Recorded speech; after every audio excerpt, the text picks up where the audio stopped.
నా పేరు Jayamma. Doctor Jagadish sir operation చేసిండు. నడుము నొప్పి గురించి చేయించుకున్నా. హ్యాపీగా ఉన్నది, ఇప్పుడు తిరగగలుగుతున్నా, మంచిగా ఉంది. డాక్టర్ గారు, చాలామంది చాలా పెయిన్ ఉన్నా కూడా, స్పైన్ కానివ్వండి, బ్యాక్ పెయిన్ కానీ ఉన్నా కూడా నెగ్లెక్ట్ చేస్తూ ఉంటారు. ఏదో ఒక టాబ్లెట్ తీసుకుంటారు, నయమైపోతుంది, మళ్ళీ రొటీన్ వర్క్ చేసుకుంటూ ఉంటారు. ఇలాంటి వాళ్ళకి ఫ్యూచర్లో అది పెద్దగా సమస్య అయ్యే ప్రాబ్లం ఉంటుందా? సో దీర్ఘకాలికంగా ఈ నొప్పుల బిళ్ళలు వాడే వాళ్ళకి ఏమవుతుంది, అల్టిమేట్గా కిడ్నీ ప్రాబ్లమ్స్ వస్తాయి. కిడ్నీ ప్రాబ్లమ్స్తో పాటు హార్ట్ ఇష్యూస్ కూడా వస్తాయి. అలాగని వాళ్ళు నొప్పుల మాత్రలు ప్రతిరోజు తీసుకోవడం కూడా సేఫ్ కాదు.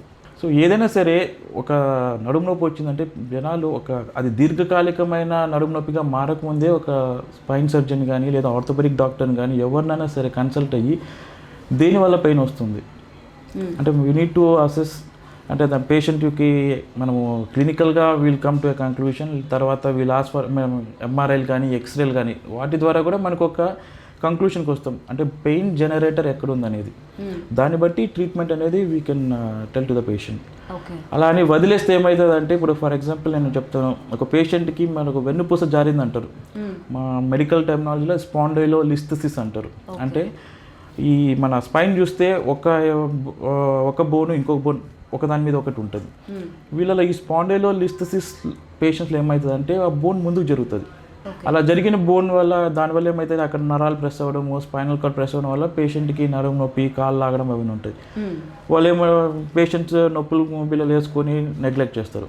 అలాంటి వాళ్ళు ఏమవుతుంది అంటే, ఆ ప్రోగ్రెషన్ ఆఫ్ స్లిప్ అంటారు, అంటే ఆ బోన్ ముందుకు జరిగిందని చెప్పాను కదా, దాని తీవ్రత ఇంకా పెరుగుతుంది. ఫర్ ఎగ్జాంపుల్ గ్రేడ్ 1 స్పాండైలోలిస్థెసిస్ ఉన్న పేషెంట్ని అలానే వదిలేస్తే he can go to up to grade 4 or grade 5.